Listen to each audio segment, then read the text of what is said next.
New Orleans জেলের টয়লেটের পেছনে গর্ত করে ১০ জন কয়েদির দুঃসাহসিক পালানোর ঘটনায় শেরিফ সুসান হাডসনকে অভিযুক্ত করা হয়েছে। গ্র্যান্ড জুরি তার বিরুদ্ধে অব্যবস্থাপনা, নথিপত্র জাল এবং বিচারে বাধা দেওয়ার ৩০টি অভিযোগ এনেছে। পালিয়ে যাওয়ার সময় কয়েদিরা দেয়ালে টু ইজি লল লিখে পুলিশকে উপহাস করেন। বিস্তারিত জানুন প্রতিবেদনে। নিউ অর্লিন্স জেলের দেয়াল লিখে কয়েদিরা বিদ্রূপ করে বলেছিল পালানোটা খুব সহজ ছিল। সেই দুঃসাহসিক জেল পালানোর ঘটনায় এবার ফেঁসে গেলেন খোদ শেরিফ। লুইজিয়ানার অর্লিন্স প্যারিশ শেরিফ সুসান হাডসনের বিরুদ্ধে অব্যবস্থাপনা এবং দুর্নীতির অভিযোগে গুরুতর মামলা দায়ের করা হয়েছে। ঘটনাটি শুরু হয় যখন ১০ জন কয়েদি জেলের টয়লেটের পেছনের একটি গর্ত ব্যবহার করে এবং কাঁটাতারের বেড়া টপকে পালিয়ে যায়।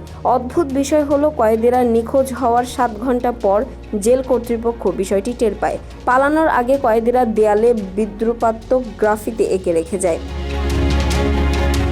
লুইজিয়ানার অ্যাটর্নি জেনারেল লিজ মুরিল এক বিবৃতিতে জানান, শেরিফ হাডসন ব্যক্তিগতভাবে দরজা খুলে না দিলেও তার চরম অব্যবস্থাপনা এই জঘন্য পালানোর ঘটনাকে সম্ভব করেছে।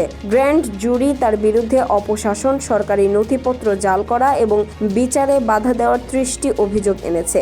এমনকি শেরিফ অফিসের প্রধান আর্থিক কর্মকর্তা বিয়াঙ্কা ব্রাউনের বিরুদ্ধেও ২০টি অভিযোগ আনা হয়েছে।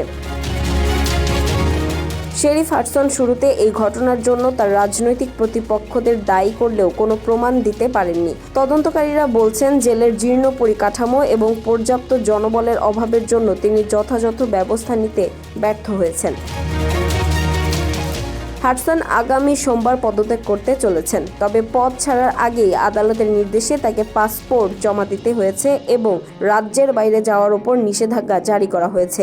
জেলের অব্যবস্থাপনার কারণে একজন উচ্চ পদস্থ কর্মকর্তার এমন পতন এখন পুরো আমেরিকায় আলোচনার বিষয়।